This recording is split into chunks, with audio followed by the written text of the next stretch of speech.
आज का दिन भगवान के राज तिलक का दिन है। भगवान का राज तिलक केवल एक राज्य की प्राप्ति तक सीमित नहीं है। राज्य की प्राप्ति तो न जाने कितनों को हुई है। ये एक परिवर्तन का दिन है, ये एक संस्कृति के परिवर्तन का दिन है। दो संपदा सदा से संसार में रही है, एक आसुरी संपदा है, एक दैविक संपदा है। आसुरी संपदा ने सदा ही दैविक संपदा को दबाने का प्रयास किया है, लेकिन हमारे शास्त्रों ने सदा कहा है यतो धर्मस् ततो जय। जहां पर धर्म हुआ करता है वहां पर जय हुआ करती है।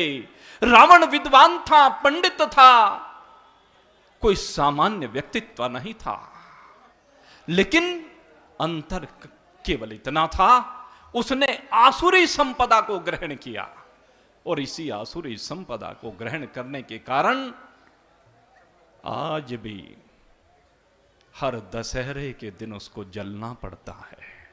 मेरे मित्रों, बुराई को जलना ही पड़ेगा, अधर्म को जलना ही पड़ेगा, पाप को जलना ही पड़ेगा। जैसे ही धर्म का अवतरण होता है उस समय इस बुराई को जलना ही होता है। भगवान आते ही इसीलिए हैं। भगवान श्री राम धर्म की संस्थापना करने के लिए आए हैं। ये यहां इस रंगमंच पर 20 दिन से लगातार ये धर्म की संस्थापना का कार्य चल रहा है और इस धर्म की संस्थापना करने के लिए केवल 20 दिन की तपस्या नहीं है। यहां जितने कलाकार हैं, यहां जितने आयोजक मंडल से जुड़े हुए जितने भी पदाधिकारी सदस्य हैं और जितने राम भक्ति में डूबने के लिए आने वाले भक्त हैं, उन सब की साधना है, तपस्या है। और यह तपस्या आज राज तिलक को यहां पर समापन नहीं, मेरे मित्रों, इस तपस्या का कल से पुनर्निर्माण प्रारंभ हो जाता है। पुनः तपस्या प्रारंभ हो जाती है। उत्तम कुमार जी खड़े हुए मेरे बराबर में, इनको देखता हूं। ये सुनील जी बैठे हुए हैं, इनको देखता हूं मेरे रंगमंच पर। इतने अच्छे अच्छे अनुराग जी, हमारे राघव भाई, दिनेश पाठक जी, इनको तो भाई क्या कहूं मैं। ये सब साधना में लग जाते हैं और इन सब की साधना का उद्देश्य क्या है मेरे मित्रों? इस हनुमान धाम पर आकर के साधना करने का उद्देश्य क्या है? मैं आज सिर्फ आपसे उस विषय में 2 बात करना चाहता हूं मेरे मित्रों। इन 20 दिनों में तपस्या करते हुए जितने यहां पर मेरे कलाकार साथी खड़े हुए हैं, कृपया वो ध्यान देंगे। जितने भी कलाकारों ने जो भी कुछ अभिनय किया है, नारद मोह से लीला प्रारंभ हुई और आज भगवान का राज तिलक हो रहा है।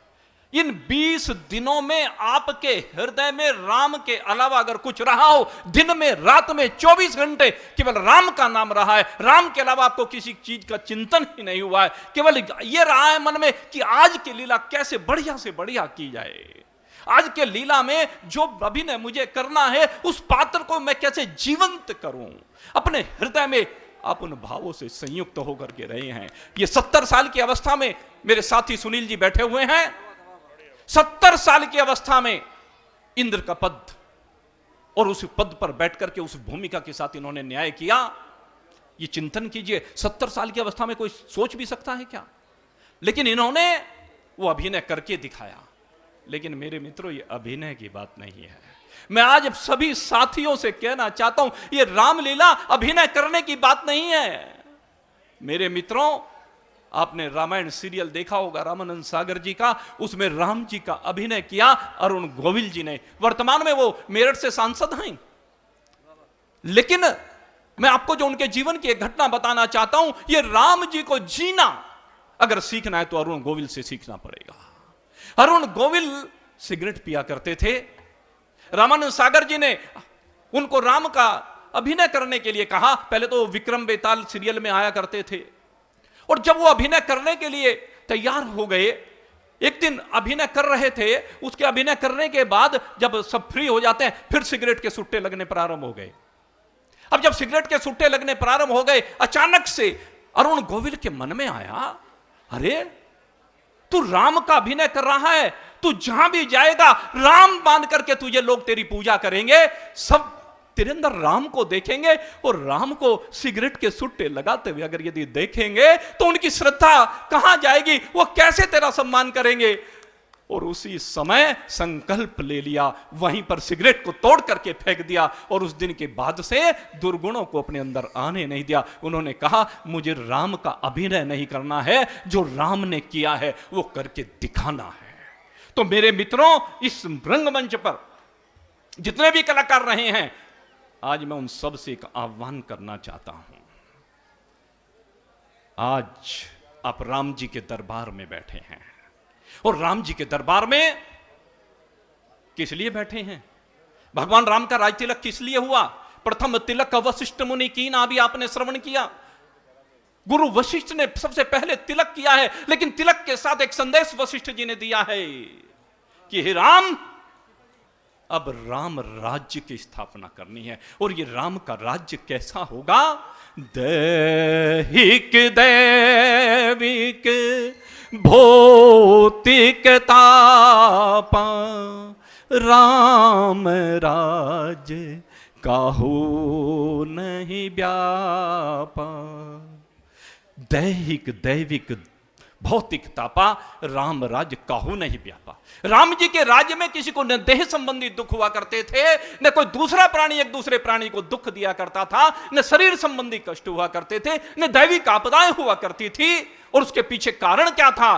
कि क्योंकि राम जी का राज्य धर्म का राज्य था। ये तो धर्मस्ततो जय।